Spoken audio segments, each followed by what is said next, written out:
Okay, so this morning I'm making some, it's a recipe I kind of came up with on my own. It's ham and cheese breakfast wraps. Or they're like a roll, actually, I should say, breakfast rolls. So what I use, I've got an old recipe book here. I've showed you this before in another video. Let's see what the date is on here again. 74 it says in the cover. Yeah, reprinted 73, original print in 1950. So they have this bread twists or doughboy recipe, which is basically a basic bannock type recipe. I have my own copy of it in here, just basically tripling the amounts. And then, so what I've added in here is 2 cups of flour, 4 teaspoons of sugar, 4 teaspoons of baking powder. There will be 4 teaspoons of shortening going in, salt, and that'll be all my dry ingredients. So then I'm going to mix all those up really good, and then we'll go on to the next step. Here's a little trick I picked up from my mother. When you take the lid off your baking powder, or baking soda, whichever, just leave a little lip there, and that way you can just use it to level off your... It's a little hard for me to do one-handed. I usually have the container in the other hand so it's level, and then you can use that little lip to level off your teaspoon perfectly. It's a little hard to do one-handed, but you get the idea. Okay, so we're mixing in the shortening with the dry ingredients. I'm not a professional chef. I don't know what this is called, but I know Mom had one, and boy, they work great for mixing shortening into the dry ingredients.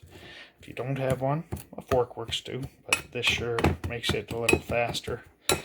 And basically, you just want it to where you don't have big chunks of shortening in there. It should be mixed in pretty fine little chunks, so you don't really notice anything big.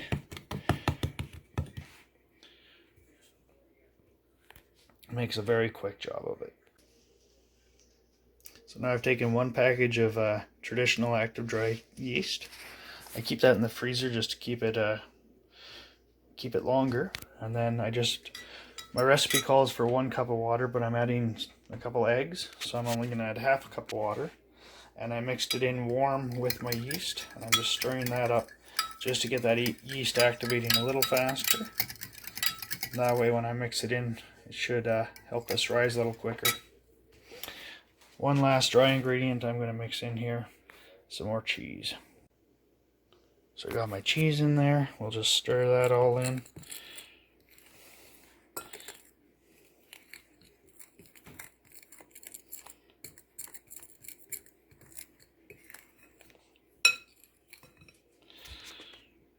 We're ready for a couple eggs, I think. Okay, so I beat the eggs first just to make them easier to mix in. I didn't separate them or anything. I like all the eggs, so I'm putting it all in. The other nice thing about beating it first is if you accidentally break a shell, you can pick it out of the bowl that you're mixing it in rather than have it in your bread. So then we'll just mix that in, and then we'll add in our water after that with the yeast mixture. And we should be about there. I'll get this doughy and I'll show you more. So we made our dough. I'm going to work it out flat by hand. I've spread, just on a cutting board, I've spread out some flour. That'll keep the dough from sticking to the cutting board. And then I'm going to use just regular canola spray on my hands so that I can do this by hand without getting my hand all full of it. And of course, wash your hands first. I'll get this kind of flattened out and I'll show you the next step. Okay, we got it all spread out by hand there. We laid down 4 slices of just a Black Forest ham, just a deli ham. Put on some cheesy goodness, and now let's just roll that all up. I'll again use the spray on my hands to keep myself from sticking to the dough. And I won't be able to film that because I'll need both hands.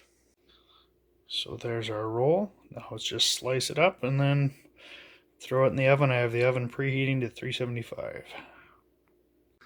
Okay, so I got them in the oven there, and I'll leave them in there for 10 minutes. Check them with a toothpick, see how good they are, and go in increments from there until the toothpick comes out clean and they're ready to eat.